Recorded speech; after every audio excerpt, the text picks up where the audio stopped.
देखिए, पुलिस का कार्य कानून में परिभाषित है।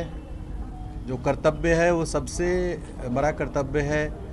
जो गुड गवर्नेंस है, सुशासन है, उसका सबसे बड़ा स्तंभ है रूल ऑफ लॉ। तो कानून का शासन स्थापित करना हमारी सर्वोच्च प्राथमिकता रहेगी।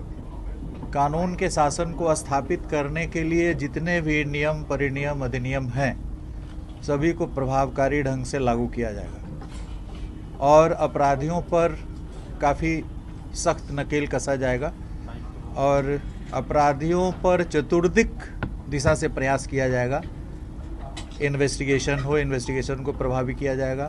स्पीडी ट्रायल में धार लाने की कोशिश की जाएगी, क्योंकि स्पीडी ट्रायल पूर्व में भी सुशासन को बुलंद करने में, स्थापित करने में एक प्रबल भूमिका निभाई है और इसका एक बड़ा संकेत जाता है अपराधियों में। स्पीडी ट्रायल को काफ़ी सख्ती से लागू किया जाएगा।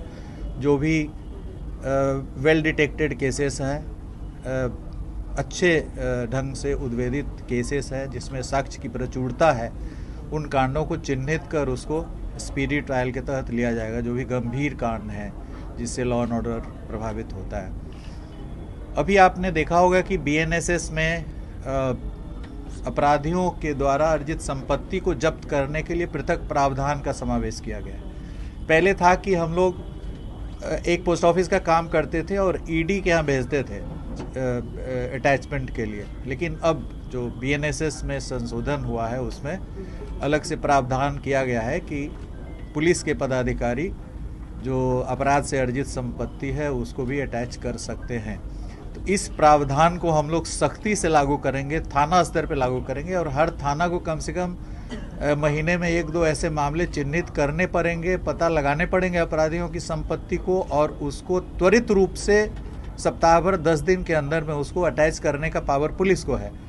तो उसको हम लोग सख्ती से लागू करेंगे। जो नया प्रावधान आया है अभी बीएनएसएस में, जो पहले हम लोग ईडी के माध्यम से कराते थे, अब पुलिस जो पहले सीआरपीसी की धारा 102 में हमें सकती थी, अब बीएनएसएस में उसको और विस्तारित किया गया है और उसमें प्रबलता, प्रखरता लाई गई है। उसका हम लोग प्रयोग करेंगे भरपूर ढंग से और उसका तुरंत हम लोग प्रारंभ करा देंगे। इसके बाद जो आर्म्स एक्ट के अंतर्गत, उसके बाद फिर जो एनडीपीएस के अंतर्गत है या लीकर जो हमारा प्रोहिबिशन एक्ट है उसके अंतर्गत जो केसेस दर्ज हो रहे हैं, उससे जो संपत्ति अर्जित कर रहे हैं उसको भी लिया जाएगा इस दायरे में।